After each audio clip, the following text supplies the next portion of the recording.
Hey guys, and welcome back. Sorry I wasn't able to get anything put out last week for y'all to listen to. I've been fighting a sore throat for the last 2 weeks, and as you can tell by listening to the story tonight, I'm still fighting just a little bit, so I apologize. I do hope you enjoyed tonight's story. It's another series that I'm trying to work on and get uploaded bit by bit to the YouTube channel here. So just sit back, relax, and enjoy some tales from the Bridgewater Triangle. Have a great night, guys. They don't tell you about the screaming when you sign up to be a park ranger. They tell you about the ticks, the poison ivy, the occasional drunk dirt biker who thinks the forest is his personal motocross track. They tell you about the heat in July, the cold in January, and the mosquitoes that could probably carry off a small child if they worked together. But they don't tell you about the screaming. Not human screaming.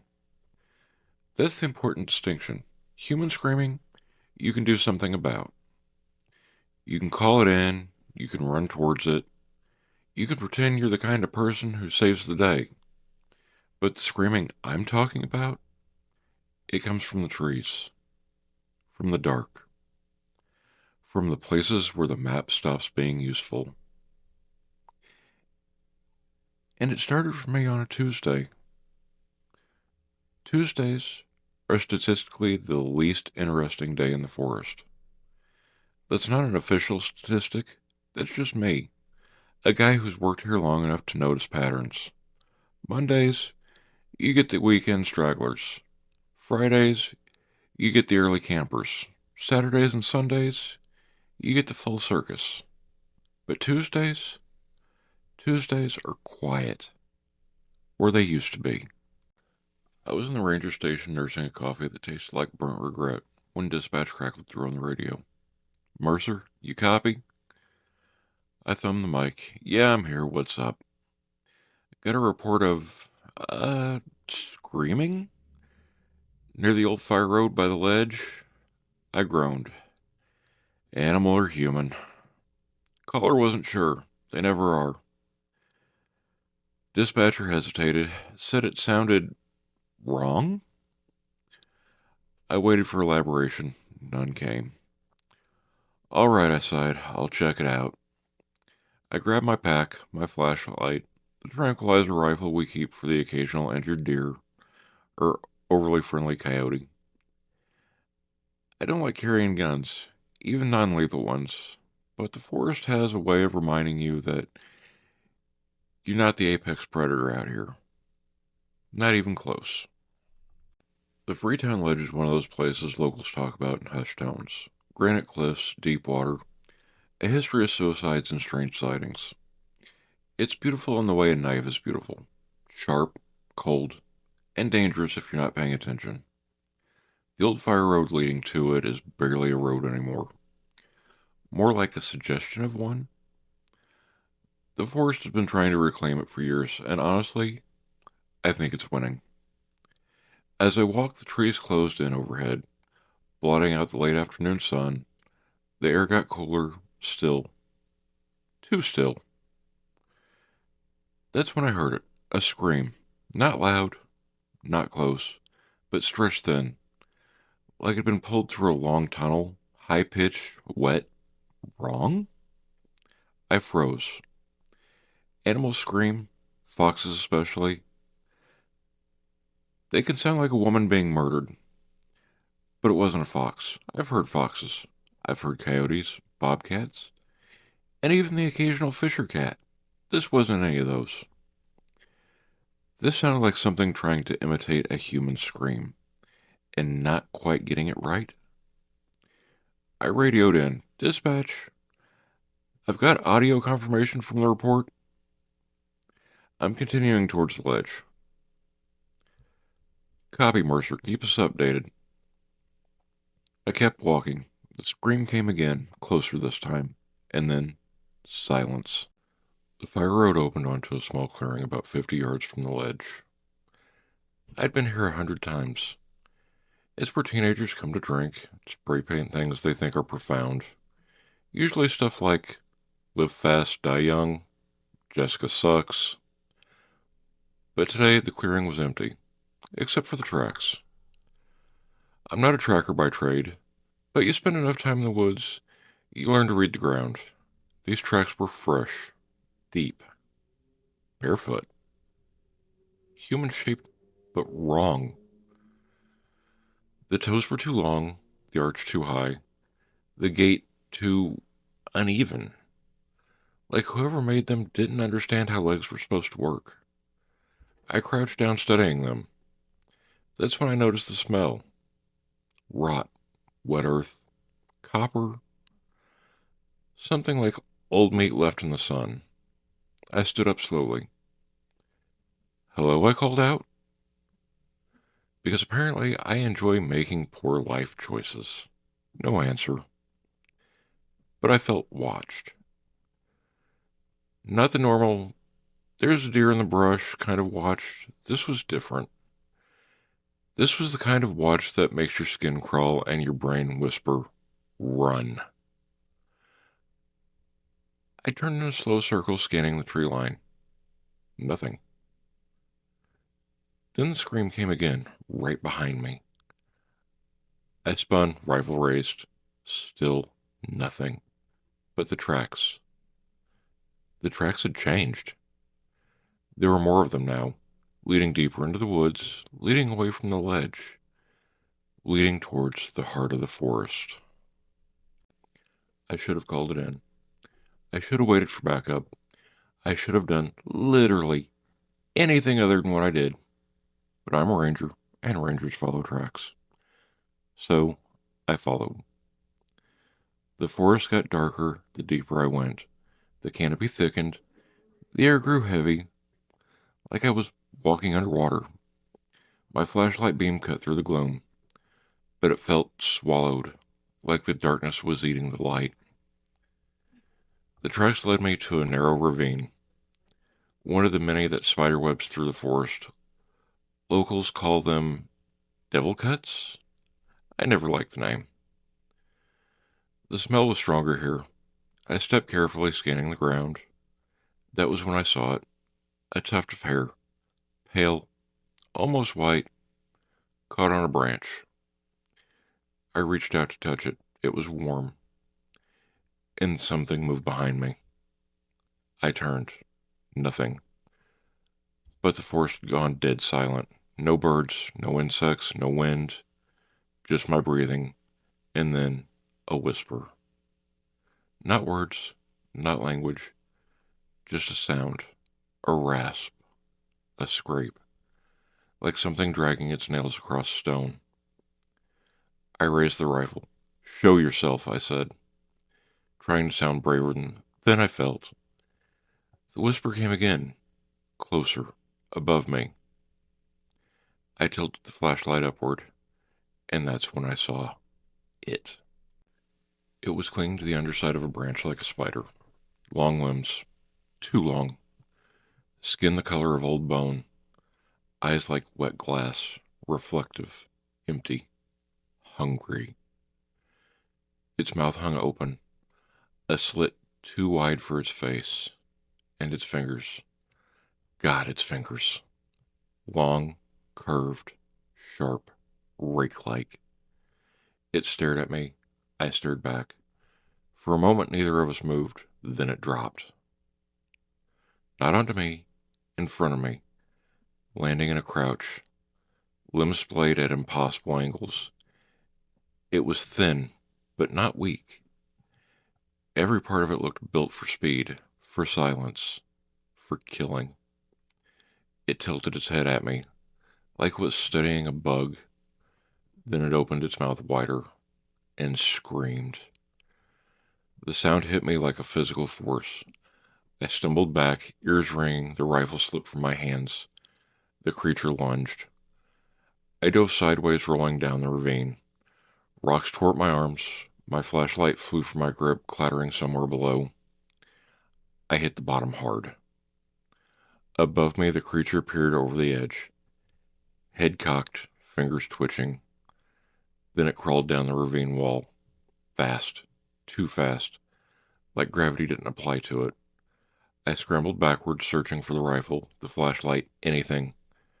My hand closed on a rock. Not ideal, but better than nothing. The creature reached the bottom. It took one step towards me, then another, and then a distant voice echoed from the forest. Mercer, you out here? The creature froze. It turned its head towards the sound.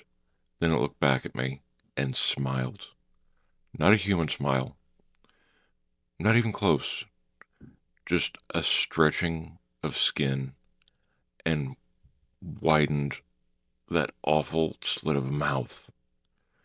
Then it scuttled backwards into the darkness, vanishing between the trees.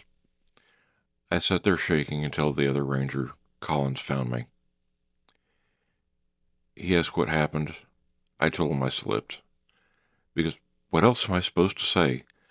I saw a pale nightmare Spider-Man with fingers like butcher hooks. Yeah, that'd go over real well. But that was just the beginning. The screaming season had only just started, and I didn't sleep that night. Not because of the nightmares, though I had plenty of those waiting in the wings, but because every time I closed my eyes, I heard that screaming again. Not the sound itself, but the memory of it. Like an echo that had burrowed into my skull and set up permanent residence. I sat at my kitchen table until sunrise, drinking coffee that tasted like battery acid and staring at the wall like an ode memory. By the time my shift started, I felt like a scarecrow stuffed with anxiety instead of straw. Collins took one look at me, raised an eyebrow. You look like you lost a fight with a raccoon. Raccoon one, I muttered. He laughed, but it died quickly. You sure you're all right? Yesterday you looked shaken. I shrugged, slipped on some rocks, took a tumble. It happens. He didn't buy it. Collins is one of those guys who can smell a lie the way sharks smell blood in the water. But he didn't push. Rangers don't push. We're all carrying something out here. Around noon, dispatch called again. Mercer, we got a missing person report. Camper named Ethan Rowe, last seen near the Copacut Reservoir. I rubbed my eyes. When was he reported missing? His girlfriend said he went to get firewood last night and never came back. Last night? The same night I saw the creature. My stomach dropped. I'm on it, I said, grabbing my pack. Collins fell into step beside me. I'll come with.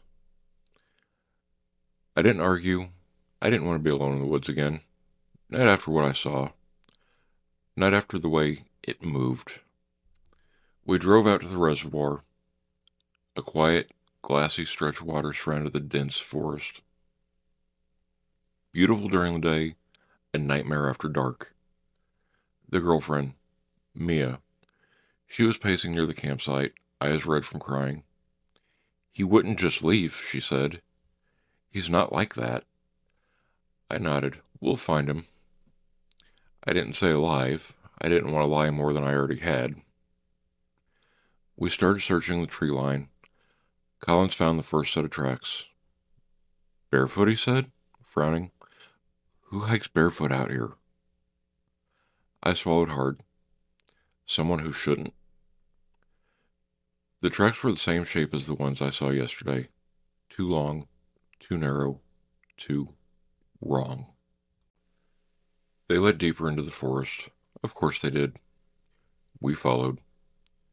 The deeper we went, the quieter it got. Even Collins noticed. Where are the birds, he asked. Probably hiding. From what, I didn't say. The tracks led us to a small ravine. Not the same one as yesterday, but close. The forest is full of these cuts, like the earth is trying to warn us about something buried underneath. Collins crouched down. Tracks stop here. I scanned the area. Maybe he climbed down? Barefoot? In the dark? He had a point. I stepped closer to the edge. That's when I smelled it again. Rot, damp earth, something metallic. My pulse spiked. Dan? Collins said. You okay? I didn't answer, because I heard something. A whisper. Not words, just sound. A rasp. A scrape. My skin crawled. Dan! Colin said again with more urgency. What is it? I raised my hand for silence. The whisper came again. Closer. Below us. I leaned over the edge of the ravine and saw eyes. Pale, reflective, watching. Not human, not even close. I stumbled back. We need to go. Collins blinked. What? Why? Because we're not alone. He opened his mouth to argue, then the scream came. High-pitched, warped, wrong. Collins froze. What the hell was that? I grabbed his arm. Move! We backed away from the ravine, rifles raised. The whispering grew louder, then silence. Total silence. We didn't wait to see what came next. We retreated all the way back to the campsite. Mia ran up to us. Did you find him? I hesitated. Colin stepped in. We found tracks. We're expanding the search. She nodded, tears welling. I couldn't look her in the eye. Back at the station, Collins cornered me. All right, he said. What's going on? Tracks, I said. Weird ones, same as yesterday. He crossed his arms. And the scream? I hesitated. He leaned in. Dan, talk to me. So I told him, not everything, not the creature's face, not the way it moved, not the way it smiled, but enough. Enough for him to know I wasn't making it up. When I finished, he stared at me for a long time. Then he said, You need sleep. I laughed. That's your takeaway? You're exhausted. You fell yesterday. You're stressed. You're seeing patterns that aren't there. I felt something cold settle in my chest. You don't believe me. He sighed. I believe you saw something, which is Ranger speak for you're losing it. I walked out before I said something I'd regret. I didn't want to go home. Home meant silence. Silence meant thinking. Thinking meant remembering. So I volunteered for a night patrol. Collins tried to talk me out of it. I ignored him. The forest at night is a different world.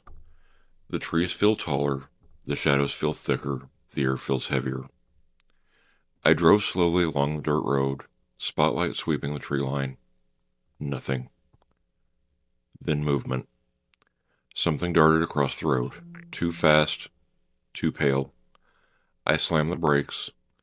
The spotlight caught it for half a second.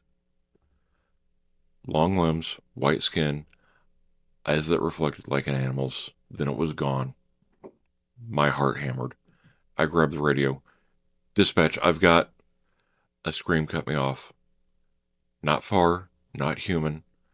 I threw the truck into park and stepped out, rifle raised. The forest was silent. Too silent. I took a step forward, then another, then... A whisper behind me. I spun. Nothing. But the whispering didn't stop. It circled me, moved around me, above me, below me, everywhere. My breath came fast. Show yourself, I said, voice shaking. The whispering stopped. Then from the darkness, a shape. Tall, thin, wrong. It stepped into the edge of the spotlight and smiled. My blood turned to ice. I raised the rifle. It tilted its head. Then it spoke.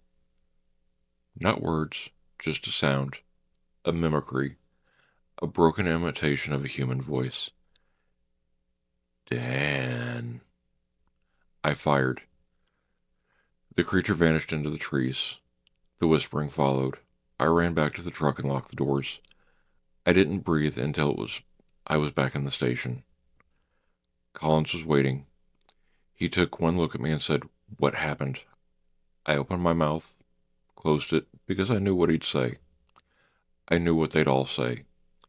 And I knew with a sinking, hollow certainty that whatever was in those woods, it wasn't done with me. Not even close. I didn't file a report about what happened on night patrol. Not because I didn't want to. Hell, part of me was desperately wanting to tell someone to take this out of my hands, but because I knew exactly how it would go.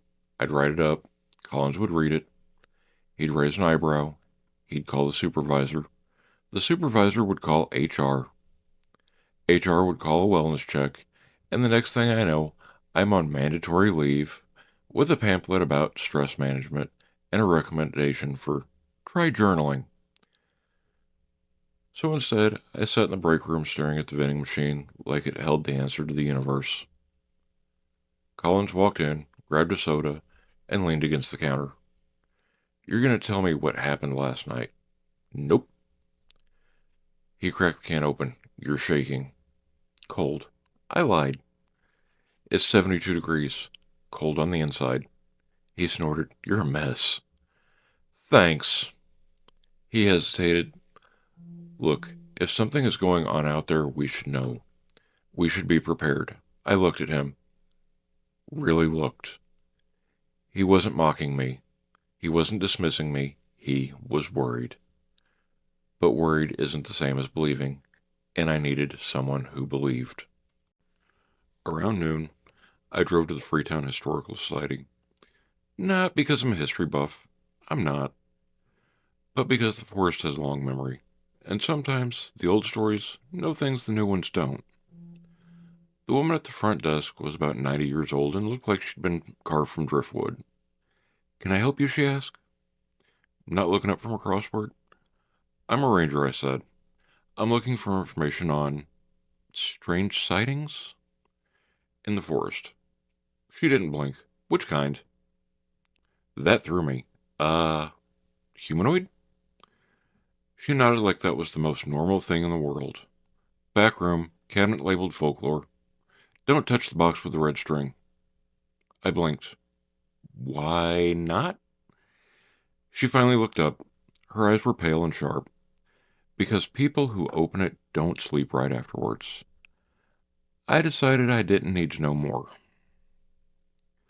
The folklore cabinet was a metal filing cabinet that looked like it had survived 3 wars and a house fire.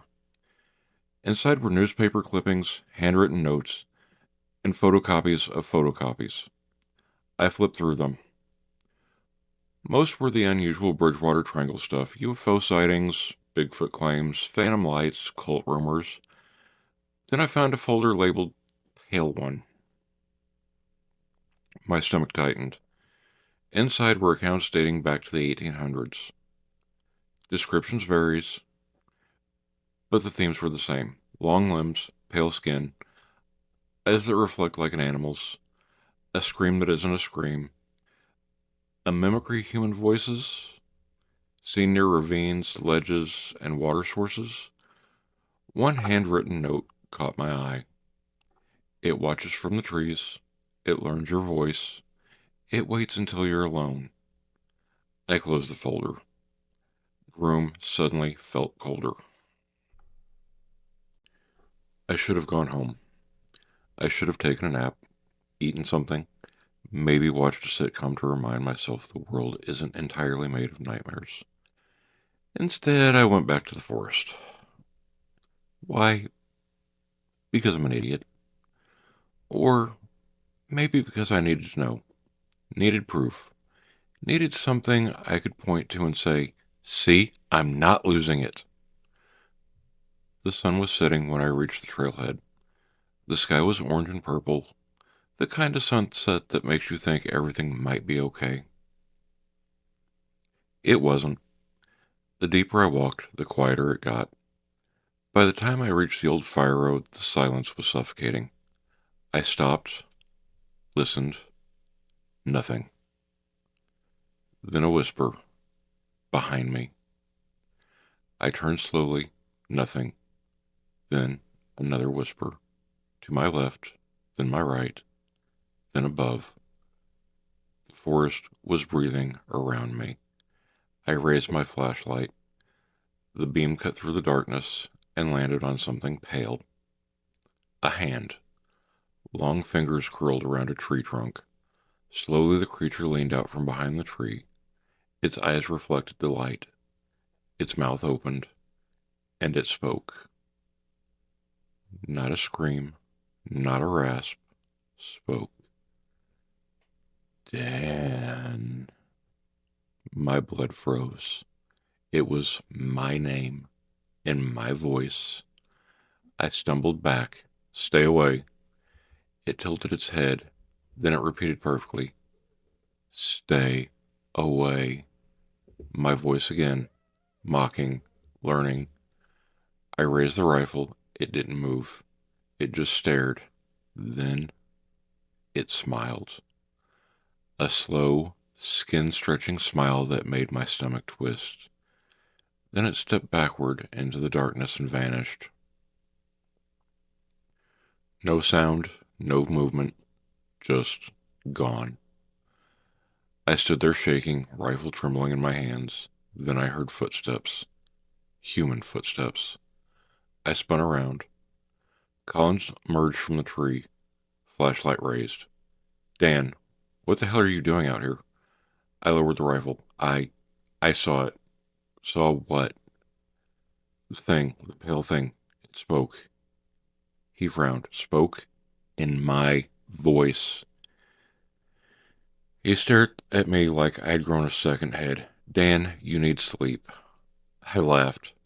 A short, broken sound. Yeah, I said. Sleep. But I knew the truth. Sleep wasn't coming. Not anymore. Back at the station, I checked the dashcam footage for my patrol truck. Nothing. Not even the movement I saw across the road. I checked my body cam. Static. I checked the audio recorder. More static. It was like the forest had erased everything. Collins watched me slam the recorder onto the desk. Dan, he said gently, you're scaring me. Good, I snapped. You should be scared. He didn't respond. He didn't have to. His silence said everything. He didn't believe me. No one would. And the forest knew it. That night I sat in my living room with every light on. Around midnight I heard a knock at the door. 3 slow knocks. I froze. Another knock. I grabbed my flashlight and crept towards the door. Who's there? I called. Silence. Then my voice. Dan. Open the door. My heart stopped. I stepped back. Another knock. Harder. Dan. I didn't move. Didn't breathe. Then scraping. Along the doorframe. Slow. Deliberate. Like fingers. Long fingers. I backed away until I hit the wall. The scraping stopped. Silence. Then footsteps. Moving away. I waited for an hour before I approached the door. When I finally opened it, the porch was empty. But on the wood railing, scratches. Long, curved, rake-like. I didn't sleep after the knocking. I didn't even try. Instead, I sat on the couch with every light on, clutching a mug of coffee I didn't drink. The scratches on the porch railing kept replaying in my mind. Every time I blinked, I saw those long, curved marks. Every time I breathed, I heard that imitation of my voice. By sunrise, I felt hollowed out, like something had scooped out the inside of me and left the shell behind. When I got to the stations, Collins took one look at me and frowned. You look worse than yesterday. Thanks, I muttered. He hesitated. You sure you're okay to work? Fine, okay. He didn't laugh. That worried me more than anything. The missing camper, Ethan Rowe, still hadn't turned up. Search teams were combing the forest. Volunteers, dogs, drones, the whole 9 yards. I joined the grid search near the Copacabana Reservoir. The morning sun filtered through the trees, casting long shadows that felt too still. One of the volunteers, a guy named Harris, walked beside me. He was chatty, too chatty. You hear about the cult stuff out here? He asked. Satanic rituals, animal sacrifices, all that. I sighed. Every forest has stories. Yeah, but this one's different. People say the triangle's cursed. People say a lot of things. He grinned. You don't believe in any of it. I didn't answer. Because belief wasn't the problem anymore. Knowledge was. We reached a ravine. Not the one from the first night, not the one from the second, but another. They were everywhere, like scars in the earth. Harris peered over the edge. You think he fell? Maybe, I said. But I didn't believe that. Not anymore. We were about to move on when I heard it. A whisper. Soft, thin, familiar. Harris didn't react. He didn't hear it. I stepped closer to the ravine. The whisper came again. My name. Dan. My breath caught. I scanned the trees. Nothing. Then movement. A pale shape slipping between the trunks. Too fast. Too smooth. I raised my hand. Harris, stop. He froze. What is it? I didn't answer because the whispering grew louder. Not from one direction, from all around, circling us. Harris looked uneasy. Is that the wind? No, I answered. He swallowed. Then what? A scream cut him off. High-pitched, warped, wrong. Harris stumbled back. What the hell was that? I didn't take my eyes off the trees. We need to go. But now! He didn't argue after that. We retreated to the main trail, the whispering fading behind us. But I knew it wasn't gone. It was following. Back at the station, my supervisor, Ranger Captain Elaine Porter, called me into her office. She's one of those people that could stare down a hurricane and make it apologize. Close the door, she said. I did. She folded her hands on the desk. Collins is worried about you. I sighed. Of course he is. He says you've been off?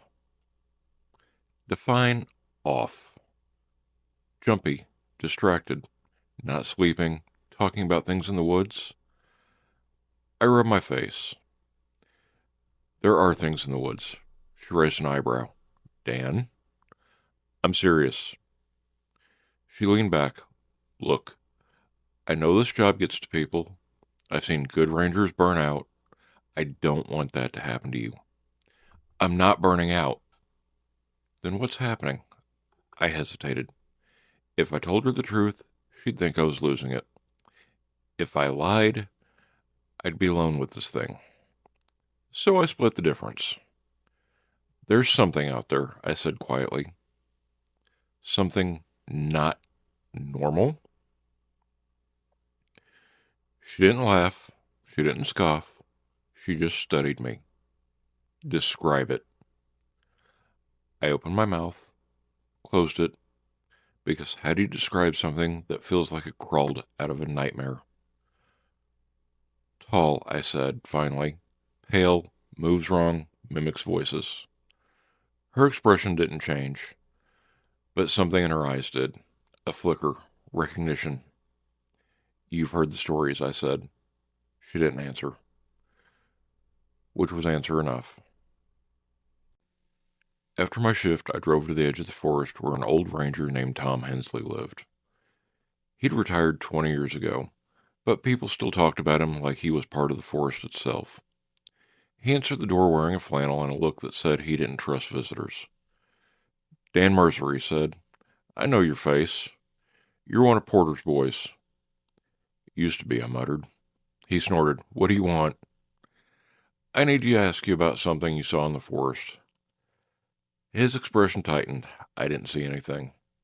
Tom? I said I didn't see anything. He tried to close the door, and I stopped it with my hand. Please, I said. I'm not here to make fun of you. I'm not here to judge. I need to know I'm not losing my mind. He stared at me for a long moment, then he opened the door wider. His living room smelled like wood smoke and old books. He sat in a worn armchair and gestured for me to sit. "You saw it," he said. "It wasn't a question." I nodded. He sighed. "I'd hoped it was gone." "What is it?" He shook his head. "No name. Not a real one. Folks call it the Pale Watcher, or the Rake, or the Forest Man. Doesn't matter. Names don't change what it is." "What is it?" I pressed. He looked at me with tired eyes. "Something that shouldn't exist." I swallowed. "How do you stop it?" He laughed, a dry, humorless sound. "You don't." My stomach dropped. "Then what do? You survive," he said, "if you're lucky. And if you're not?" He didn't answer. He didn't have to. As I stood to leave, Tom grabbed my arm. His grip was surprisingly strong. "Listen to me," he said. "It doesn't just watch. It learns, it studies, it waits." "For what?" "For when you're alone." I felt a chill crawl up my spine. "Tom," I said quietly, "why me?" He let go of my arm. "It chooses," he said. "And once it chooses, it doesn't stop." I left his house with my heart pounding because I knew he was right. The creature had chosen me. And it wasn't going to stop. Not until it got whatever it wanted. I didn't go home after leaving Tom Hensley's place. Home didn't feel like home anymore. It felt like a place with walls thin enough for something to press its face against. A place with windows that were suddenly too large. A place with a door that something had already knocked on. So instead, I drove.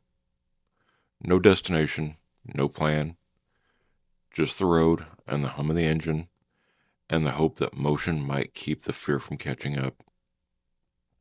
It didn't. Fear has better stamina than I do. By the time I pulled into the ranger station, the sun was setting. The sky was a bruised purple, the kind of color that makes you think the world is holding its breath. Collins was waiting outside. He jogged over as I parked. "Where the hell have you been? Porter's been looking for you." "Great," I muttered. "Maybe she'll fire me, so I've all my problems." He didn't laugh. "Dan, something's happened." My stomach tightened. "What?" He hesitated. "Another missing person?" I closed my eyes. "Where?" "Near the ledge." Of course it was. The missing person was a hiker named Lurk, mid-30s, experienced, knew the trails and the forest. She'd texted her sister a photo from the ledge about 4 p.m. By 6 p.m., she wasn't answering her phone. 7, her car was still in the parking lot, and by 8, we were standing at the trailhead with flashlights and a sinking feeling. Porter briefed us. "We'll split into teams of 2. Stay in radio contact, and no one goes off alone." Her eyes flicked over to me when she said that. I didn't argue. Not because I agreed, but because I knew the forest didn't care about teams. It cared for opportunity. Collins and I took the west trail toward the ledge. The forest was quiet. Too quiet. Even Collins noticed. "Where are the crickets?" he asked. "Hiding," I said. "From what?" I didn't answer. The deeper we went, the darker it got. Our flashlights carved narrow tunnels through the blackness. Every shadow felt like it was holding its breath. We reached the clearing near the ledge. Laura's footprints were there. So were others. Barefoot, long-toed, wrong. Collins crouched down. "What the hell?" I swallowed hard. Same tracks as before. He looked up at me. "Dan, are you sure these just aren't... they're not human?" He didn't argue, not this time. We followed the tracks towards the tree line. That's when we heard it. A voice. Faint, far, calling for help. "Laura!" Colin shouted. I grabbed his arm. "Wait." He frowned. "What?" "Listen." We stood still. The voice came again. "Help." But something was off. The tone, the rhythm, the way the words stretched too long, like someone was trying to remember how human speech worked. Colin's face paled. "That's not—" "No," I said, "it's not." The voice called again, closer. "Help." Colin stepped back. "We need to regroup." I nodded. "Yeah." We turned to leave. The voice followed. "Help." Closer. Too close. We moved faster. The voice moved faster. "Help." Now it was behind us. We broke into a run. Branches whipped past, leaves crunched underfoot, the forest blurred around us. The voice kept pace. "Help." Then it changed, shifted, deepened, until it sounded like me. "Collins." He froze mid-stride. I grabbed him. "Don't listen." He shook his head. "Dan, that was—" "It wasn't me." The voice came again. My voice. "Collins." He shuddered. "Jesus." We didn't stop running until we reached the main trail where the other teams were. The voice didn't follow. Not out of fear, out of patience. Back at the station, Porter called an emergency meeting. Everyone looked shaken. Everyone except Porter, who looked like she'd swallowed a storm and was trying not to let it out. She cleared her throat. "We need to talk about what's happening in the forest." Collins and I exchanged glances. Finally, someone was acknowledging it. Porter continued. "There have been unusual reports, strange sounds, odd tracks, missing persons." She paused. Then she said the words I'd been waiting for. "And some of you have been seeing things." The room went still. A few rangers shifted uncomfortably. One cleared his throat. Another one stared at the floor. Porter looked at me. "Dan," she said, "tell them what you saw." I froze. Every eye in the room turned to me. My mouth went dry. I opened it, closed it, because suddenly I realized something. If I told them the truth, the real truth, they'd think I was losing it. If I lied, I'd be alone with this thing. But if I told them just enough— "I saw something pale," I said slowly. "Tall, thin. It moved wrong. It mimicked voices." A murmur rippled through the room. One ranger scoffed. "So, what, a ghost?" Another muttered, "Probably a coyote." Porter raised a hand and silence fell. "Whatever it is," she said, "we need to be cautious. No one goes out alone. No night patrols without backup. And if you hear something calling your name—" She looked at me again. "You don't answer." After the meeting, Collins pulled me aside. "You okay?" "No." "Same." We stood in silence for a moment. Then he said, "Dan, what if this thing doesn't want to hurt people?"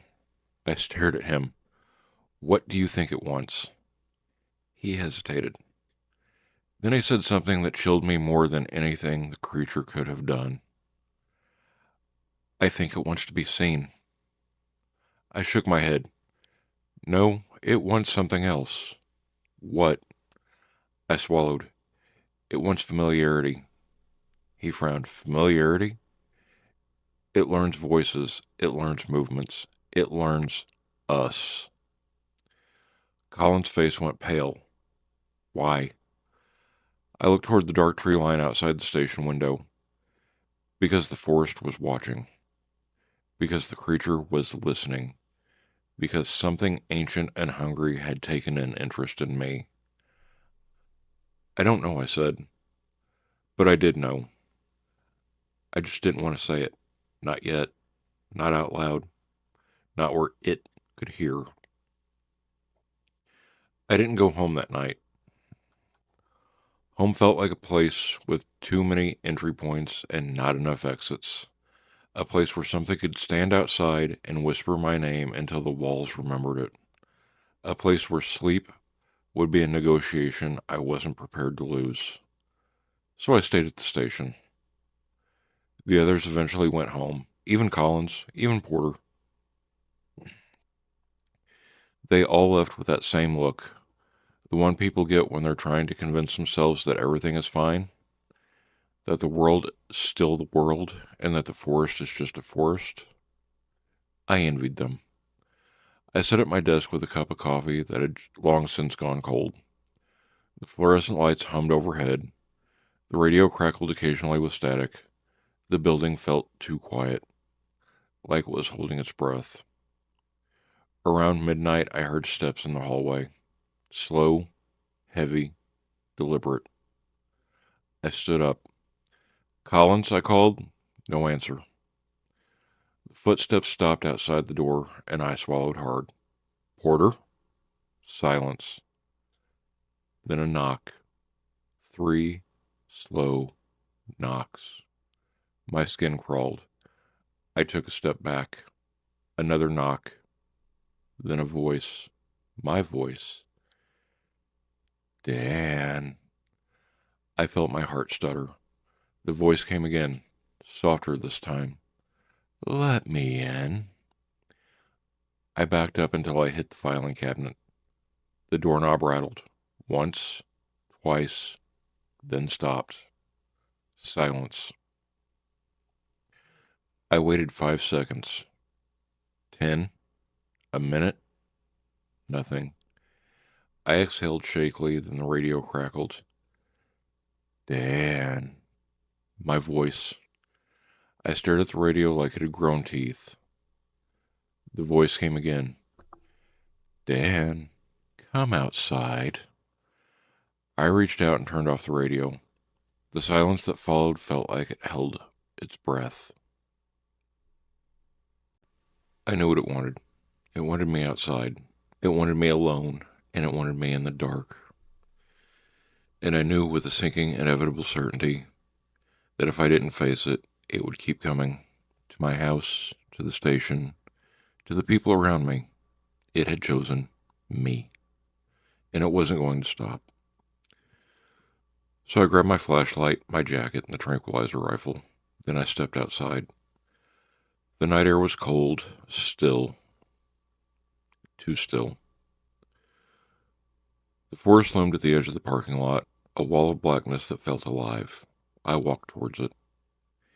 Each step felt heavier than the last, and when I reached the tree line, I stopped.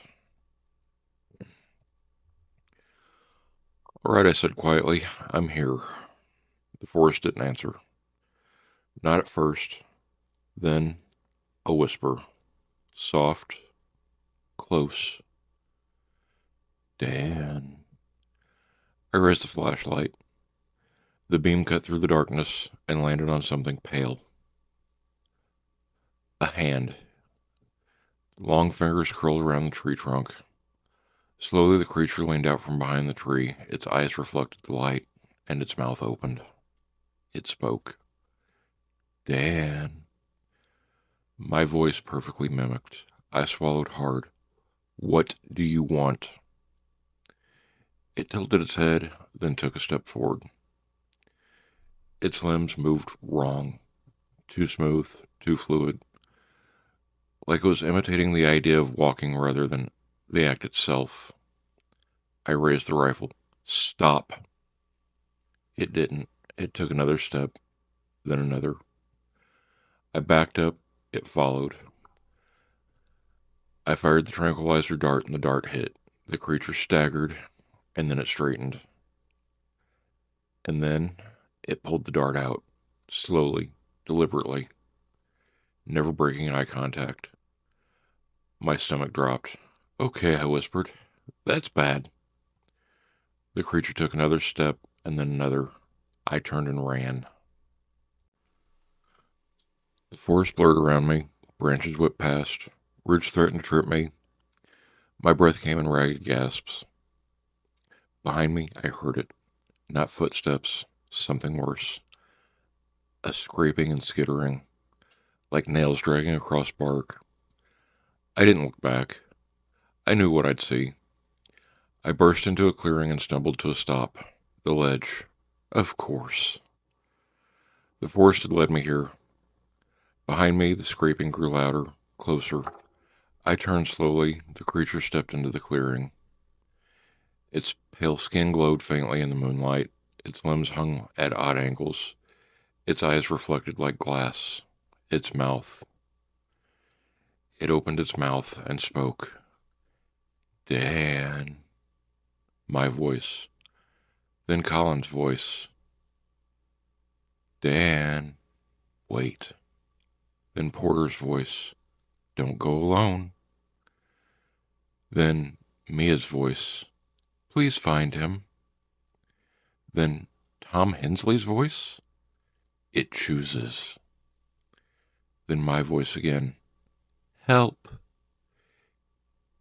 It wasn't mimicking. It was collecting, learning, becoming.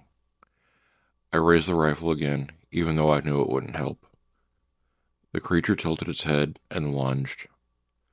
I dove to the side, rolling across the ground. The creature skidded past me, its limbs bending in ways that made my stomach twist. I scrambled to my feet and ran towards the tree line, and the creature followed. Fast. Too fast. I could hear it behind me, the scraping, the rasping, the whispering. Then a voice. My voice. Dan. Right behind me. I burst out of the trees and into the parking lot. The station lights glowed ahead, and I sprinted towards them. The creature stopped at the tree line. It didn't cross into the light. It just stood there, watching, waiting. Then it spoke one last time, soft, almost gentle. Dan. Then it slipped back into the darkness. I collapsed against the station wall, gasping for breath. Collins burst out the door. Dan, what happened? I couldn't speak. Not yet. He grabbed my shoulders. Dan, talk to me. I looked at him. Really looked. And I realized something. He wasn't ready to hear the truth. None of them were. So I said the only thing I could. I saw something. He frowned. What? I shook my head. I don't know. He didn't believe me, but he didn't push. He just helped me inside. And as I sat there, shaking, I realized something. The creature hadn't chased me to kill me. It had chased me to show me something, to teach me something, to make sure I understood. This wasn't a hunt. It was a conversation. And the forest wasn't done talking. I didn't tell anybody what really happened at the tree line. Not Collins, not Porter, not the search teams, or the volunteers. Because the moment I stepped back into the station, I realized something. The creature wasn't just watching me. It was studying me. And the more I talked about it, the more it learned. So I kept my mouth shut. Which, ironically, made everyone even more worried. Collins hovered around me like a mother hen with a badge. Porter kept giving me that look. The one that said she was trying to decide whether to bench me or call a therapist. The other rangers whispered and they thought I couldn't hear. But none of that mattered, because the forest was whispering louder. The next morning I sat at my desk staring at the map of Freetown Fall River State Forest. Red pens marked the missing persons cases for the last month. Ethan Rowe, Laura Kim, 2 hikers from last week, a trail runner from 3 days ago. All gone. All near ravines, ledges, or water. all near places where the forest dips into shadows even at noon. I traced the pins with my finger. A pattern emerged. A rough circle, and at the center of that circle, the ravine where I first saw it. The place where it dropped from the tree like a nightmare walking. I leaned back in my chair. Son of a... Collins walked in. You talking to yourself again? Better than talking to you. He smirked. That's fair. He sat on the edge of my desk. You look like you're thinking too hard. That's dangerous. I found a pattern. He raised an eyebrow. Oh boy. I pointed at the map. Look. He leaned in. His smirk faded. Okay, he said slowly. That's weird. Yeah. You think it means something? I think it means everything. He exhaled. Dan, you're not seriously suggesting that it's choosing people? Yes. That it's moving in a circle? Yes. That it's, what, hunting? I shook my head. No, not hunting. He frowned. Then what? I stared at the map. It's gathering. Before Collins could respond, the radio crackled. Station? This is Ranger Patel. We've got something you need to see. North Trail near the old quarry. Porter's voice came over the line. On our way. Collins and I grabbed our gear and headed out. The old quarry is one of those places that feels wrong even on a good day.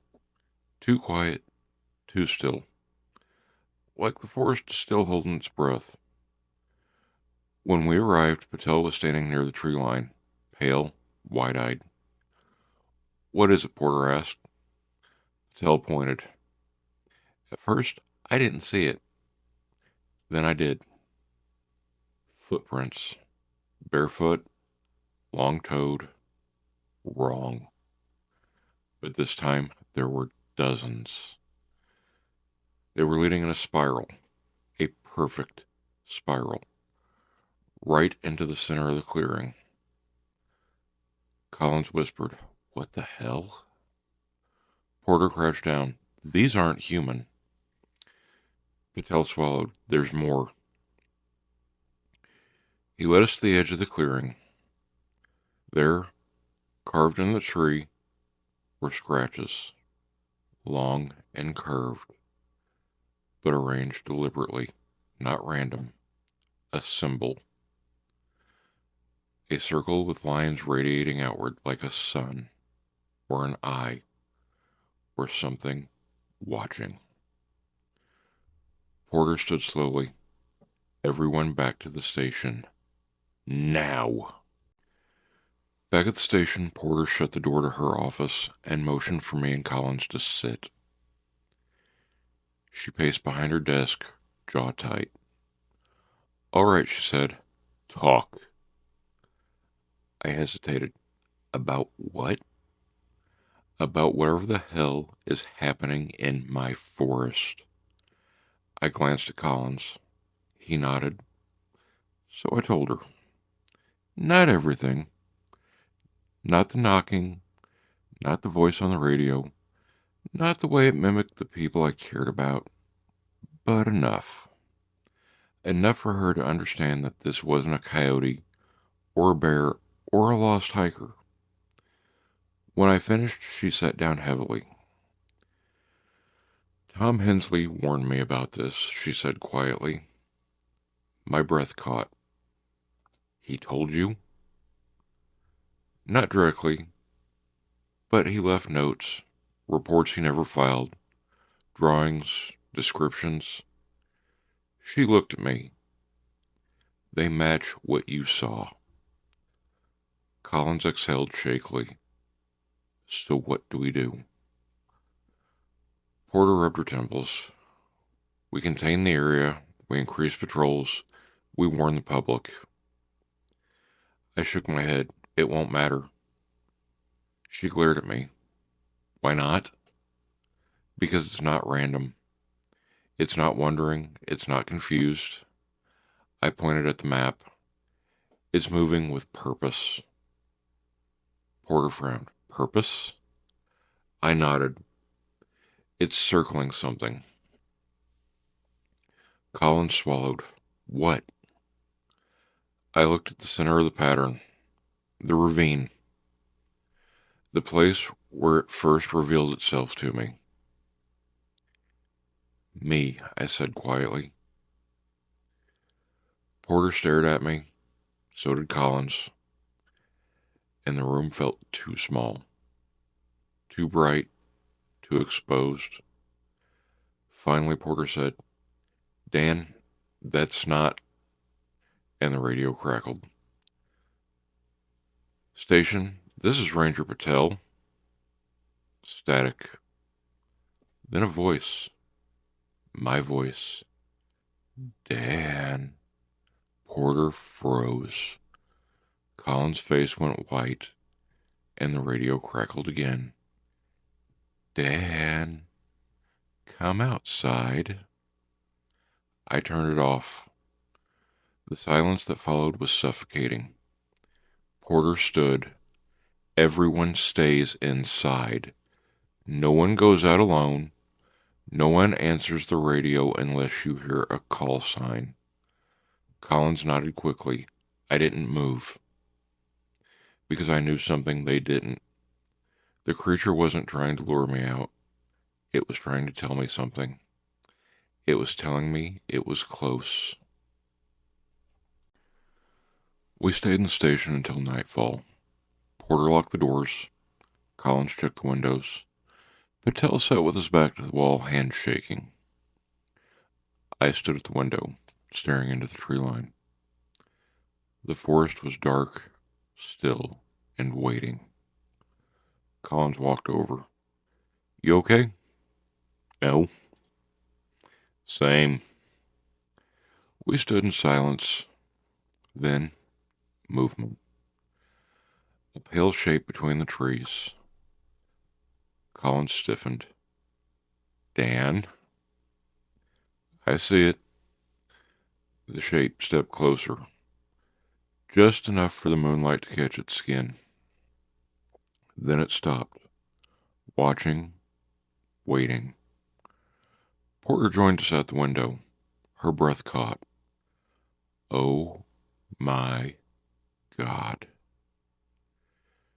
The creature tilted its head. Then it opened its mouth and spoke. Not my voice. Not Collins or Porter's voices. A new voice. A woman's voice. Help. Collins whispered. Laura? Porter grabbed his arm. Don't. The creature stepped closer, its limbs bent wrong, its eyes reflected like glass. It opened its mouth wider. Help. Porter stepped back away from the window. Everyone away from the glass. We moved back. The creature stood at the tree line, watching and waiting. Then it smiled. Slow, deliberate, and then it slipped back into the darkness. Porter locked the window. Collins sat down hard. Patel, whispered a prayer. I stood there, staring at the empty tree line, because I finally understood something. Something I should have realized from the beginning. The creature wasn't hunting. It wasn't gathering or circling. It was hurting. And the thing it was hurting was us. We didn't sleep. None of us. Porter sat at her desk with a stack of old reports spread out like a crime scene. Collins paced the hallway like a caged animal, and Patel stared at the floor whispering something under his breath that might have been a prayer or might have been a plea. And me? I stood at the window, watching the tree line, waiting for the forest to blink. It didn't. It just stared back. Around 3 a.m., Porter slammed a folder shut. This is useless. Colin stopped pacing. What is? These reports, these sightings, these whatever they are. She rubbed her temples. It's all fragments, rumors, half-truths. Welcome to my world, I muttered. She shot me a look. And not now. I shrugged. Just saying. Patel finally spoke. Why is it doing this? We all looked at him. He swallowed. Why us? Why now? I didn't want to answer. But the silence, it stretched on too long. So I did. It's not about us. Porter frowned. Then what? It's about the forest. Collins blinked. The forest? I nodded. It's been here longer than we have. Longer than the trails, longer than the towns, longer than the stories. Porter crossed her arms. And we're in its way. The room went quiet. Too quiet. At 3:17 a.m. there was a knock at the door. 3 slow knocks. We all froze. Porter whispered, "No one. Open it." The knock came again, harder, then a voice. A woman's voice. "Help." Laura's voice. Colin's face went white. No. Porter grabbed his arm. It's not her. The voice came again, closer. "Help." Patel backed into the corner. It's right outside. Porter motioned for us to stay low. We crouched behind desks, filing cabinets, anything that felt like it could shield us from the sound. The doorknob rattled. Once, twice, then it stopped. Silence. Then scraping. Along the doorframe, slow and deliberate, like long fingers. I felt my breath catch. The scraping moved along the wall, and then the window and siding. It was circling the building, hurting us. Porter whispered, "Stay quiet." We did, for a long time. Finally, the scraping stopped, but the silence that followed was worse. Because silence meant it was thinking. When dawn finally broke, Porter stood up. "We can't stay here." Collins nodded in agreement. Patel whispered, "Where do we go?" Porter looked at me. I knew why. I was the one it wanted. I was the one it followed. I was the one it mimicked. And I was the one who'd seen its pattern. "The ravine," I said quietly. Porter frowned. "Why there?" "Because that's where it started." Collins swallowed hard. "And where it ends?" I didn't answer. Because I didn't know. But I knew one thing. The forest had drawn a circle, and the ravine was the center. We left the station at sunrise. 4 rangers, 1 forest, and something waiting inside it. The walk to the ravine felt longer than it should have. The trees leaned in overhead, branches knitting together like ribs. The air felt heavy, thick, expectant. Patel whispered, "Do you hear that?" We stopped. Listened. Nothing. No birds, insects, wind. Just the sound of our breathing. Collins muttered, "I hate this." "Join the club," I said. We kept walking. The deeper we went, the darker it got. Even with the sun up, even with our flashlights, the forest swallowed all the light. We reached the clearing near the ravine. The same clearing where I'd first seen it. The same clearing where it had dropped from the tree like a nightmare learning gravity. The same clearing where the forest felt thinner, like a membrane stretched too tight. Porter raised her hand. Stay alert. We spread out. The ground was covered in tracks. Barefoot, long-toed, wrong. Dozens of them. Circling, spiraling, leading toward the ravine. Patel whispered, "It's been here." Collins whispered, "It never left." I whispered, "It's close." Porter turned on me. "Dan, what now?" I stepped toward the ravine. The air felt colder, heavier, like the forest was holding its breath. "We wait," I said. "For what?" Collins asked. I swallowed. "For it." The whisper came first. Soft, thin, familiar. "Dan." Porter raised her rifle. Positions. We formed a loose circle, backs to each other, facing the tree line. The whisper came again, closer. "Dan." Collins muttered, "I hate that voice." "It's not my voice," I said. The whisper shifted, deepened, changed. "Help." Laura's voice. Patel flinched. "Stop." The whisper shifted again. Tom Hensley's voice. "It chooses." Porter's jaw tightened. "Show yourself."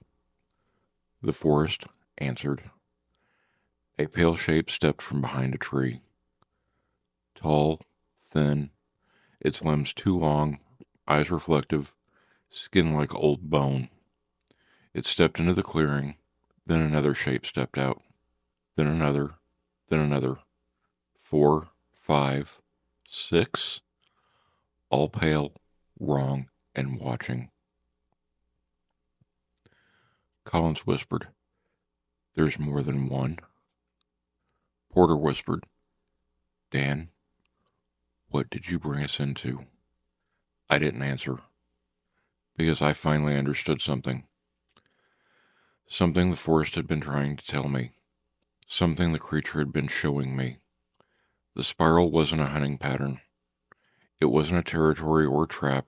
It was a gathering. A congregation, a meeting place. And we weren't the hunters. We weren't even the prey. We were the audience. The creature stepped closer, slow and deliberate, in unison. The forest held its breath. The creatures didn't rush us. That was the worst part. If they'd charged, if they'd screamed, if they'd lunged with those long, impossible limbs, at least that would have made sense. Predators attack, monsters pounce, nightmares leap from the dark. But these things, they approached like they were walking down an aisle. Slow, measured, ceremonial. Porter raised her rifle. "Hold your ground." Patel whispered, "We shouldn't be here." Collins whispered, "We really shouldn't be here." I whispered nothing because I finally understood something the others didn't. This wasn't an ambush. It was an introduction. The creatures stepped closer, forming a loose semicircle around us. Their eyes reflected the morning light like shards of broken mirrors. Their limbs hung at angles that made my joints ache just looking at them. One of them, the tallest, stepped forward. Its mouth opened, and it spoke. Not in my voice, or Laura's, or anyone else's. A new voice. A voice that sounded like wind going through dead leaves. "Dan." Porter flinched. "How does it know your name?" I didn't answer. Because the creature wasn't done. It took another step, then another, then it stopped. Right at the edge of the ravine. The same ravine, where I'd first seen it. The same ravine where the forest felt thinner, where the forest felt like a mouth. The creature lifted one long, pale arm and pointed at me. Collins whispered, "Nope, nope, absolutely not." Porter hissed, "Dan, don't move." I didn't. Not because she told me to, but because I couldn't. The creature's eyes locked onto mine, and for a moment, just a moment, I felt something. Not fear, not dread, recognition. Like it knew me. It had always known me. Like it had been waiting. The creature lowered its arms. Then it stepped backwards into the ravine and vanished. Just gone. Like it had melted into the earth. The others stared. Patel whispered, "Where did it go?" Collins whispered, "Why did it point at you?" Porter responded, "Dan, what does it want?" I swallowed, hard, because I finally understood. It wants me to follow. Porter grabbed my arm. "Absolutely not." Collins shook his head violently. "Nope, no way, not happening." Patel looked like he was about to pass out. But the forest? The forest leaned in. The wind shifted, the trees creaked, and the air thickened. And I felt it. A pull. Not physical or emotional. Something older and deeper. Something that felt like the forest itself was exhaling my name. Dan. I stepped toward the ravine.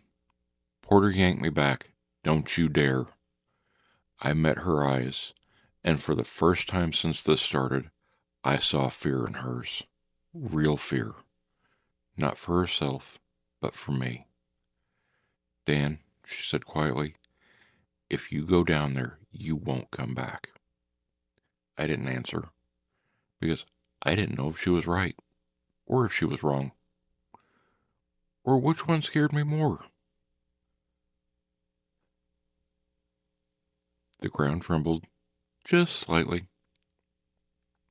just enough for us to feel it. Patel gasped, "Earthquake?"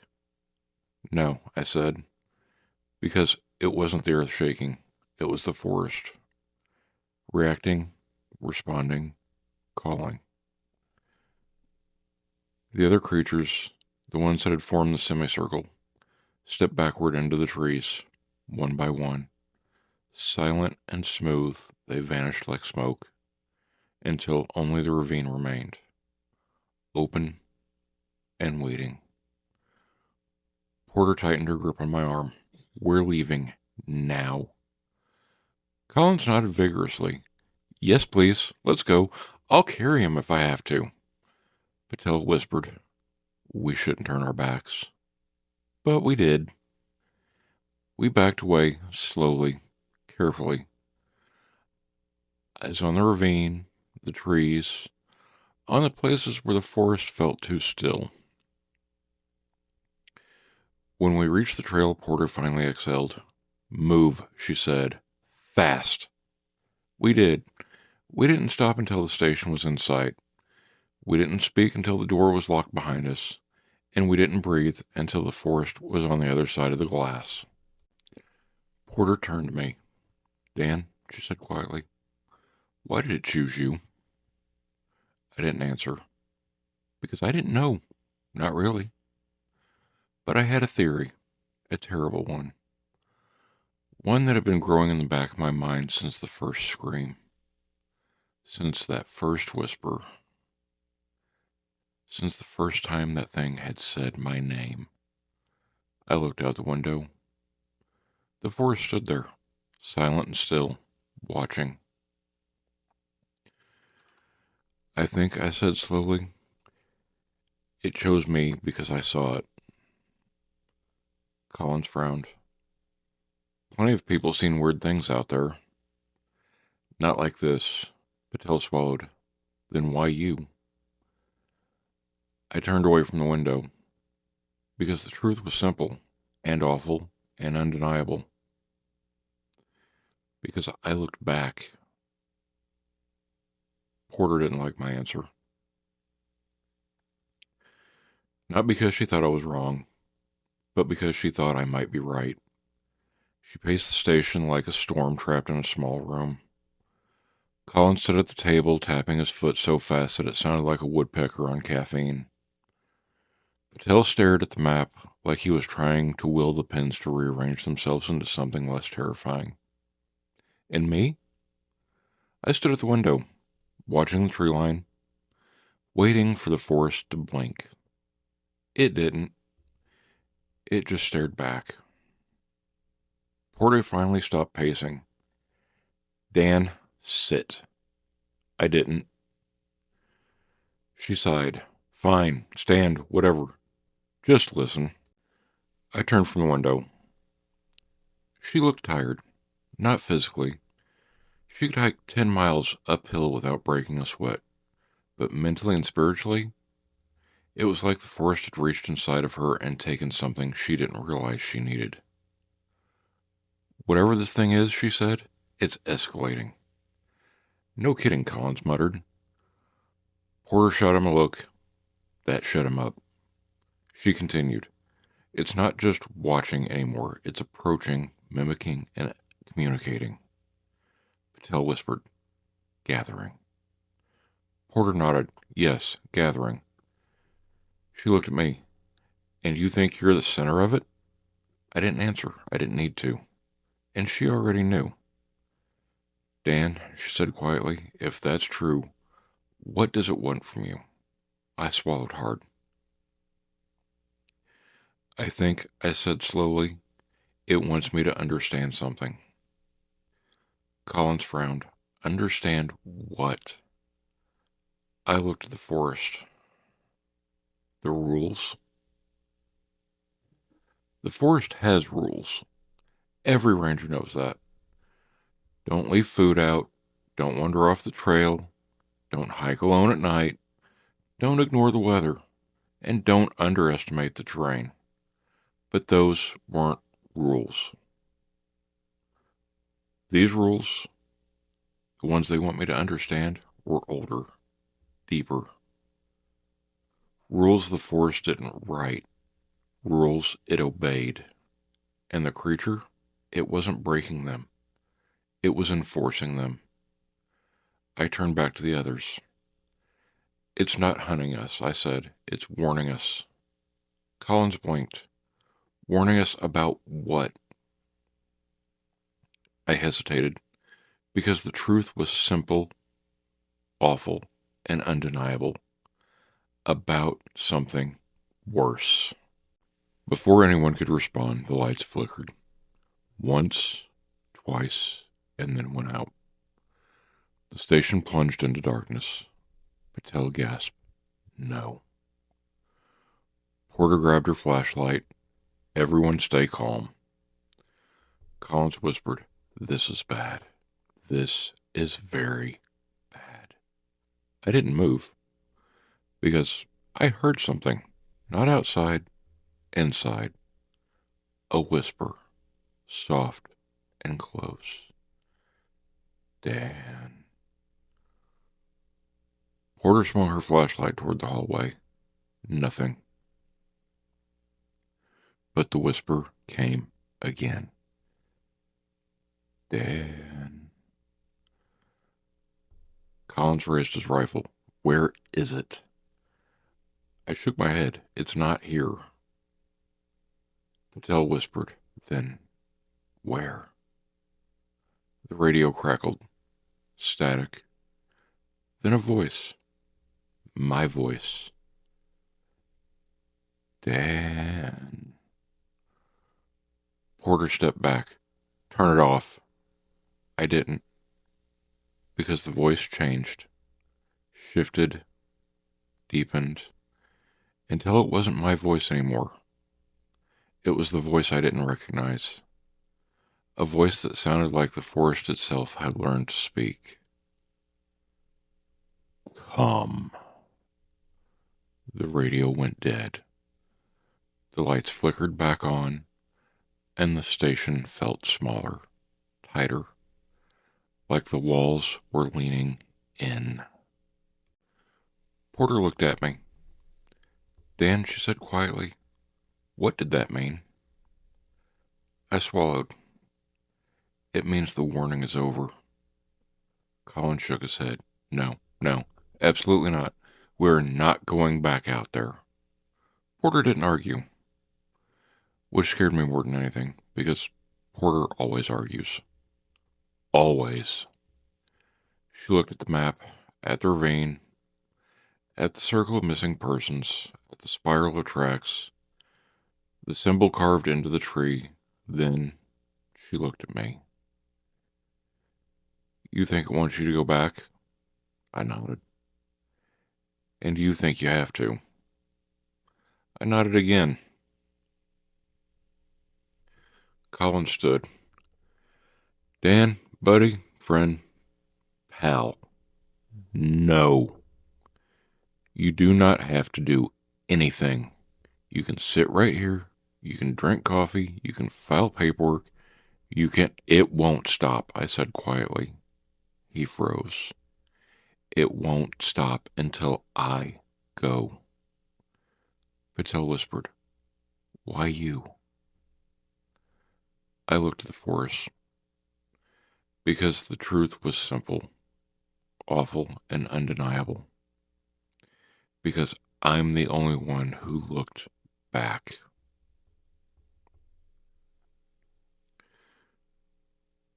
We left the station at dusk. Porter insisted on coming. So did Collins. Patel stayed behind. He said someone needed to keep the radio open. But I saw the truth in his eyes. He was terrified. And he didn't want to die in the dark. The walk to the ravine felt different this time. Not heavier, not darker, just inevitable. Like the forest had been waiting for this moment. Like everything had been leading to here. Like the trees were leaning in to watch. As we reached the clearing, the ravine yawned before us, open and waiting. Porter raised her rifle. Dan, last chance to turn back. I shook my head. Collins whispered, I hate this. I hate this so much. I stepped toward the ravine. The air grew colder. The forest grew quieter. The world grew smaller. And then a whisper. Soft, close. Dan. I stepped to the edge and looked down into the darkness. Into the place where the creature had vanished. Into the place where the forest felt thin. Into the place where the rules changed. Porter grabbed my arm. Dan, don't. I looked at her, at Collins, at the forest, at the ravine, and I said the only thing that felt true. I have to. Then I stepped over the edge, and the forest breathed out. Falling wasn't the dramatic part. Landing was. I didn't plummet into some bottomless pit or get swallowed by the chasm. I slid, fast, rough, graceless, down a steep, dirt-slicked slope that felt like the inside of a throat. Roots clawed at my jacket, stones scraped at my arms. The world tilted and spun until I hit a ledge hard enough to knock the wind out of me. Above, the sky was a thin strip of gray. Porter's voice faintly echoed. Collins shouted my name, and the forest swallowed both. I laid there for a moment, staring up at the shrinking slice of daylight. wondering if I just made the single dumbest decision of my life. Then I heard it. A whisper, soft and close. Dan. I sat up. The ravine stretched deeper ahead, a narrow corridor of stone roots sloping downward into the shadow. The air was colder here, still heavy, like the forest was holding its breath. I stood, brushed dirt off my jacket, and muttered, "Well, too late to turn back now." The ravine didn't disagree. The deeper I went, the stranger the terrain became. The walls of the ravine weren't just stone. They were carved. Not by tools, not by water, by something else. Something patient. Something with long fingers and too much time. Grooves ran along the rock in parallel lines. Not random, not natural, but deliberate. Like something had crawled through here. Often. The ground was littered with leaves, bones, and things I didn't want to identify. The air smelled like damp earth and old secrets. I kept walking. Because what else was I going to do? Turn around and climb back up the forest's esophagus? Yeah, no. The ravine widened into a hollow, a natural chamber beneath the forest floor. Roots hung from the ceiling like ribs. Water dripped from somewhere in the dark. The air was colder here, thick enough to taste. And in the center of the chamber, tracks.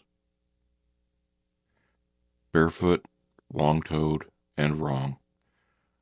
Dozens of them, all circling and spiraling, leading toward a single point. A stone. Flat, smooth. Almost too smooth. Like something had been sitting on it, waiting. I approached it slowly. My flashlight flickered. The air shifted, and then I heard it. Not a whisper, a breath behind me. I turned. It stood at the mouth of the chamber, tall, thin, and pale. Its limbs hung at impossible angles. Its eyes reflected the beam of my flashlight like wet glass. Its mouth hung open in that too wide slit. It didn't move, and neither did I. We stared at each other. Two creatures in a place neither of us belonged. Then it stepped forward. Slow, deliberate, and measured. I raised my hands. "Okay, let's talk about this." It tilted its head, and then it spoke. Not in my voice or anyone else's. This was a new voice. A voice that sounded like stone grinding against stone. "Dan?" I swallowed. "Yeah, that's me." It took another step, and then another. Then it stopped 3 feet away, close enough to touch, close enough to smell damp earth and cold stone, with a hint of something metallic, close enough to see the details. Its skin wasn't smooth. It was scarred, scratched, marked by long parallel grooves, like the walls of the ravine, like it had carved them with its fingers. I whispered, "What are you?" It didn't answer. Instead, it lifted a long arm and pointed.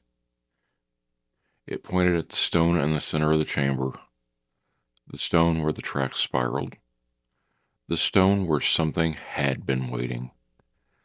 I turned towards it, and the creature didn't move, didn't breathe, didn't blink, just pointed and waited.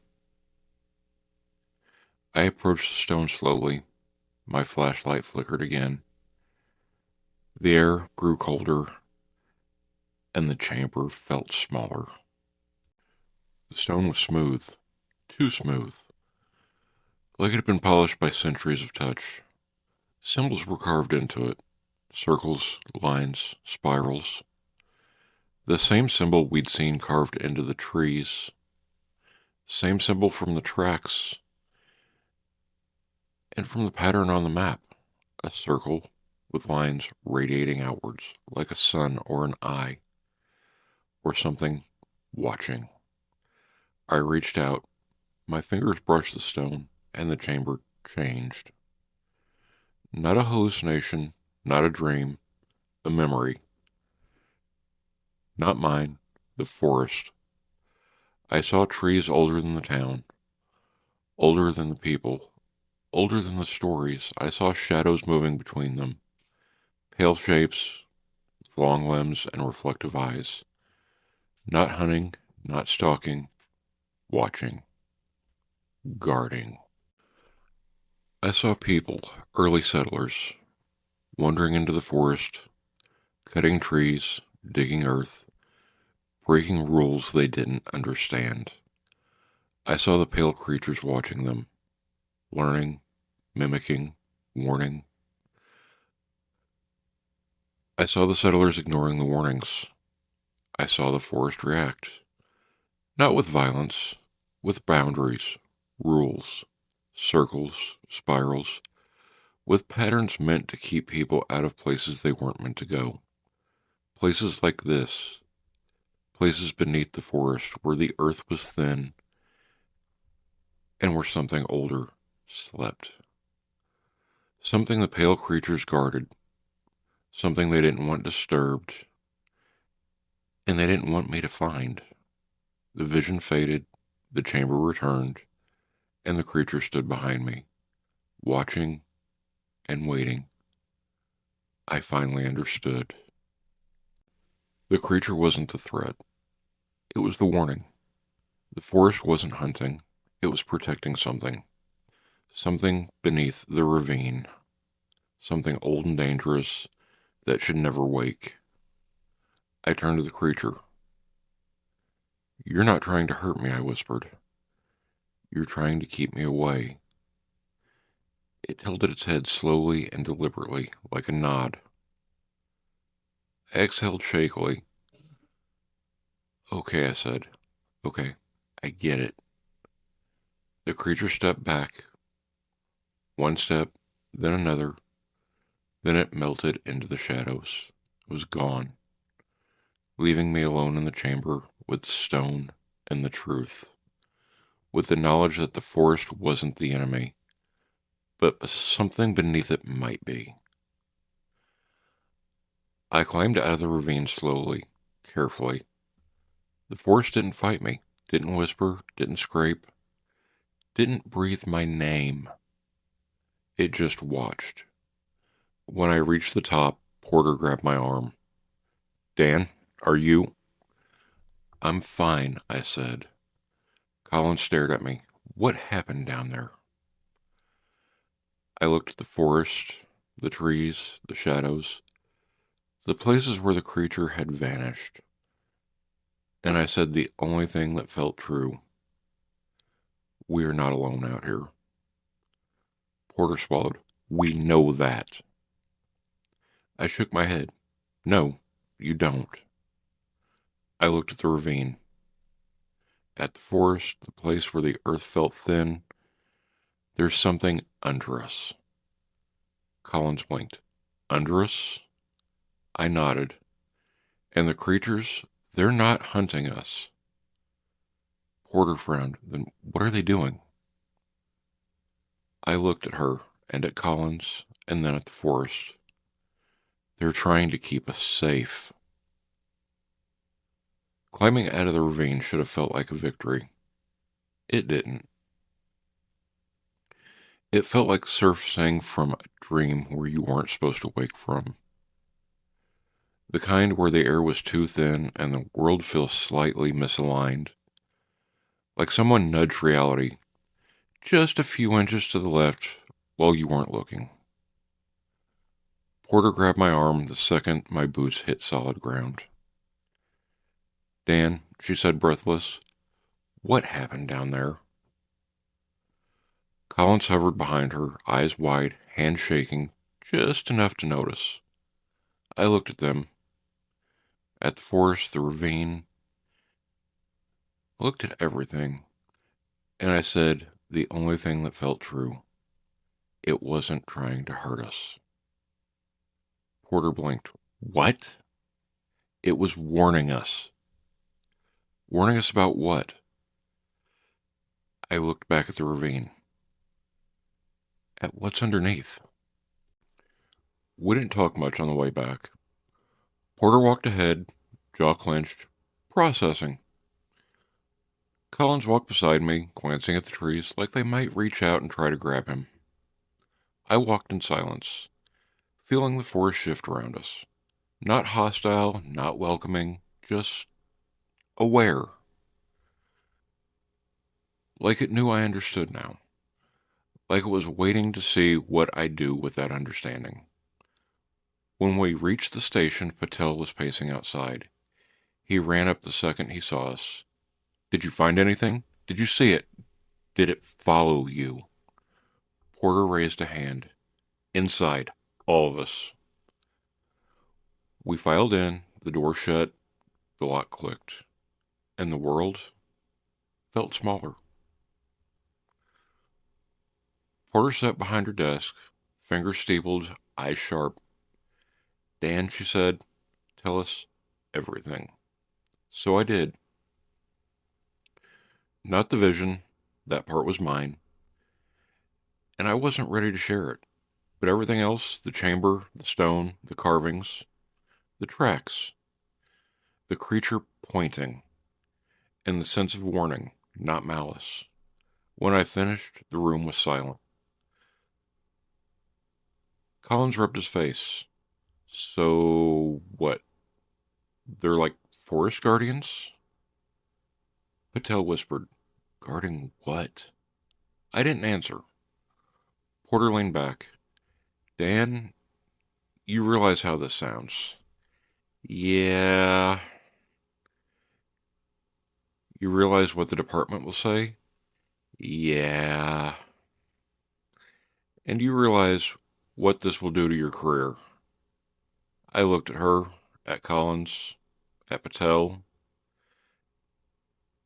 and then at the forest outside the window. Yeah. Porter sighed.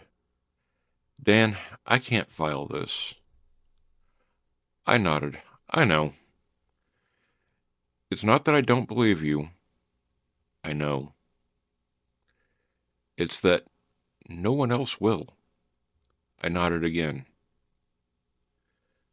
Because that was part that had already been accepted.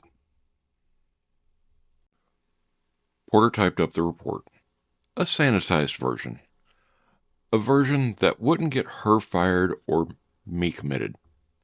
Unstable terrain, possible hallucinations due to exhaustion, unconfirmed animal activity, no evidence of hostile wildlife, missing person cases remain open. She slid the printed copy across the desk. Sign it, she said quietly. I stared at the paper, at the lies, and at the truth beneath them. Then I signed, because fighting the system wouldn't save anyone. And the force didn't care about paperwork. After the report was filed, things changed. Not dramatically or suddenly, just subtly. Porter stopped asking questions. Collins stopped making jokes. Patel, he stopped meeting my eyes. The other rangers avoided me like I was contagious. Not because they thought I was dangerous, but because they thought I was broken. And maybe I was, but not in the way they thought. I went back into the forest the next day. Not on duty, not with backup, just me. The trees felt different now. Not threatening or welcoming, just watchful. The ravine was quiet, the clearing was empty, and the tracks were gone. The creatures were also gone, and the forest had gone still. Like it had delivered its message, and now it was waiting to see what I'd do with it. When I returned to the station, Porter called me into her office. She didn't sit, she didn't look at me. She just said, "Dan, maybe you should take some time off." I nodded in agreement. Maybe a lot of time. I nodded again. She hesitated. This job, it changes people. Sometimes in ways they can't come back from. I looked at her. At the woman who'd led search teams through storms, who'd pulled hikers out of ravines, who'd stared down angry bears and angrier bureaucrats. And I said, "I'm not coming back from this." She closed her eyes just for a moment. Then she said, "I'm sorry." I nodded, and then I left.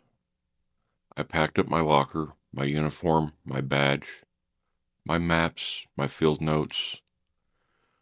Colin stood in the doorway. He didn't speak. Neither did I. There wasn't anything left to say. When I walked out of the station for the last time, the forest loomed behind it. Tall, dark, silent and watching, waiting. And I realized something. I wasn't leaving the forest. The forest was letting me go. For now. Leaving the station should have felt like freedom. It didn't. It felt like stepping out of a shelter and into a storm you can't see, but can feel in your bones. The kind of storm that doesn't blow trees over. It just rearranges the air in ways that makes you feel like you've been breathing someone else's breath. I walked to my truck with my box of belongings. A mug, a compass, a few maps, a stack of incident reports that meant nothing now, and set it inside the passenger seat. Colin stood by the door. He didn't speak. His face said everything. "I want to believe you. I can't afford to believe you. And I'm scared you might be right." I just nodded at him. "Take care of yourself." He nodded back. "You too." We both knew neither of us meant it. 2 days later, the official statement went out. I read it online sitting at my kitchen table with a cup of coffee that tasted like burnt disappointment. Ranger Daniel Mercer has taken a voluntary leave due to exhaustion and stress related to ongoing search operations. Voluntary. Sure. The statement went on. There is no evidence of unusual wildlife activity in the Freetown Fall River State Forest. I snorted. Then, the recent missing persons cases remain under investigation. There is no indication of foul play. No indication. Right. And finally, the public is advised to stay on marked trails and exercise caution. Caution? As if caution meant anything in a place where the rules weren't written for humans. I closed the laptop. The room felt too quiet. The kind of quiet that isn't absence of sound, it's presence of attention. People tried to reach me. Porter called once. Collins called 3 times. Patel texted me a single message. "I think it's still out there." I didn't respond. Not because I didn't care. Because I didn't know how to explain that. Out there wasn't the problem. It was everywhere. The forest wasn't a place anymore. It was a presence, a pressure, a watcher. And I was the one who'd looked back. On the third night, I woke up at 2:14 a.m. Not because of a sound, because of the absence of sound. No cars, no wind, no distant hum of the town, just silence, thick, heavy, and expectant. I sat up slowly. The room felt wrong. Not dangerous, just observed.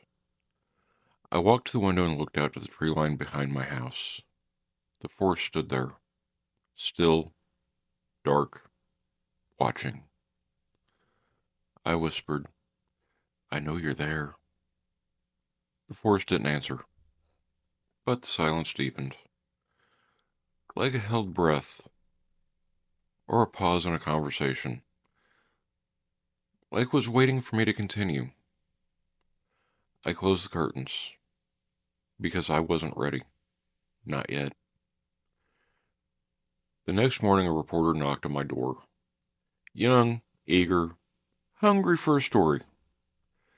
"Mr. Mercer," she said, "I'm doing a piece on the missing persons cases. I heard you were involved." I nodded. I was. "And you left the department?" "Something like that." She leaned forward. "Is it true you saw something out there?" I stared at her notebook, the recorder, and then at her eyes, bright with curiosity, but not belief. "No," I said. She blinked. "No?"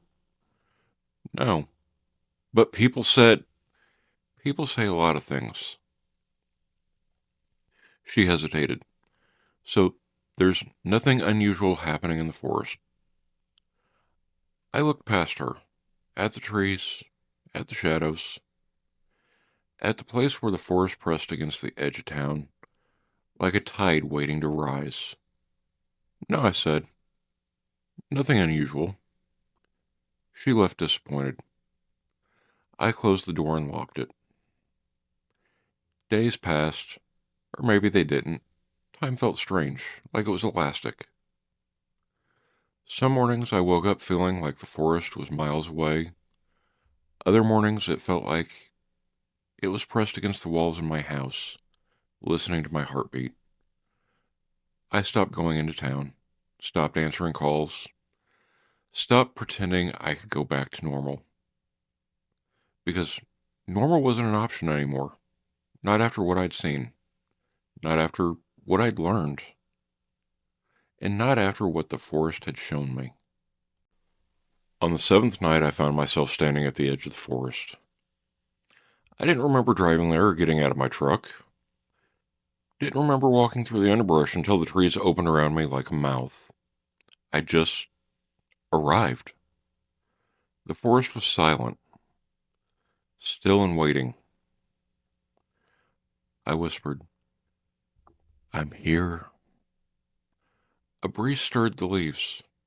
Not a normal breeze, but a deliberate one. Like a response, a greeting, maybe a reminder. I stepped forward.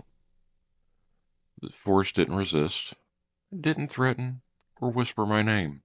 It just watched. And I realized something. It wasn't done with me. Not even close.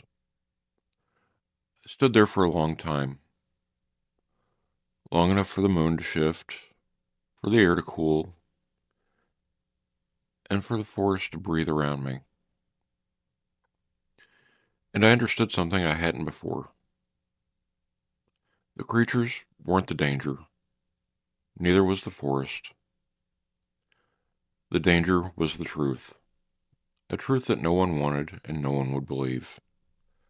A truth that lived beneath the roots and the stone and the thin places where the world felt fragile. A truth that had chosen me, not to reveal it, to carry it, alone. Because the forest doesn't need believers. It needs witnesses. And I was the one who looked back. I didn't mean to go back to the forest. Not consciously or intentionally. But some places just don't let you leave. Not really. Not once you've seen what lives under their skin. So on the 8th night, or maybe it was the 9th, time had gotten slippery. I found myself standing at the trailhead again. The moon hung low, a thin silver blade cutting through the dark.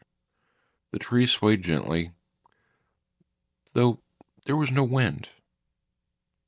The forest wasn't calling me, it was waiting, and I stepped forward. The leaves didn't crunch under my boots. The branches didn't snap. The air didn't shift. It felt like walking into a memory that wasn't mine. I didn't need a flashlight. The forest lit itself.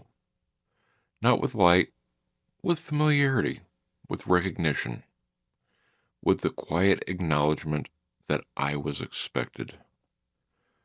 The path curved gently, like it was guiding me, like it had been carved for me, and had been waiting for my return.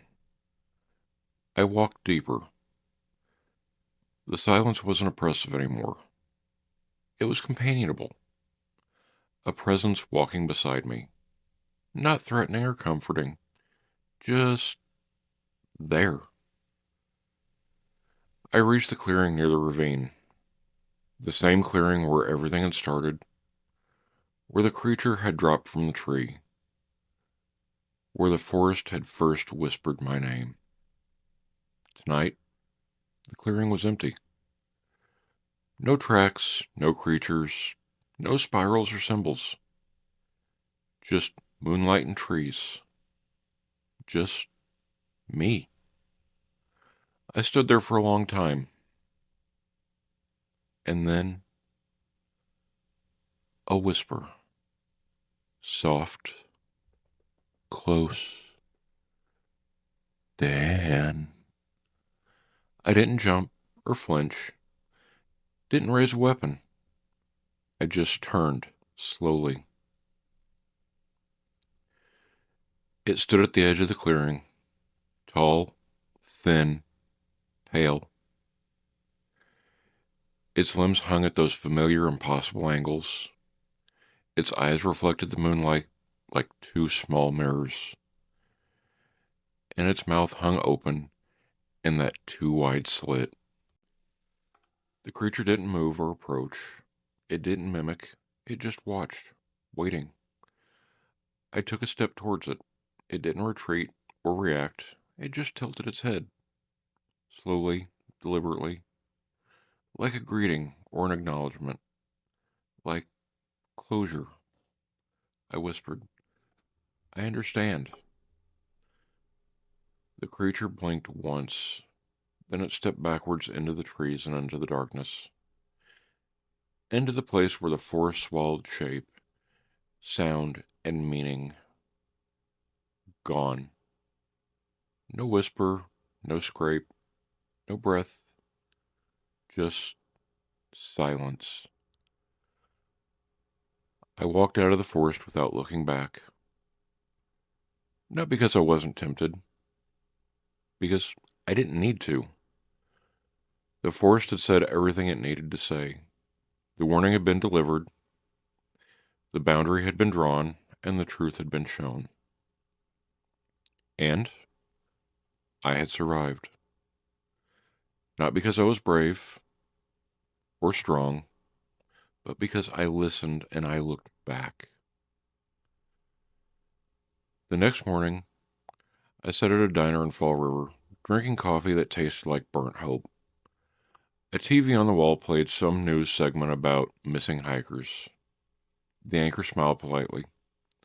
Authorities say there is no evidence of unusual activity in the Freetown Fall River State Forest. A ranger spokesperson, not Porter, appeared on screen. We believe the missing individuals became lost or disoriented. The forest can be dangerous if you stray away from the trail markers. I snorted into my coffee. A man at the counter glanced over. You okay, buddy? Yeah, I said. Just tired. He nodded. World's a weird place. You have no idea. He laughed and went back to his eggs. No one in the diner knew what lived under the forest. No one knew what watched from the trees or whispered in the dark. And no one would believe me if I told them. That night, back home, I stood on my porch.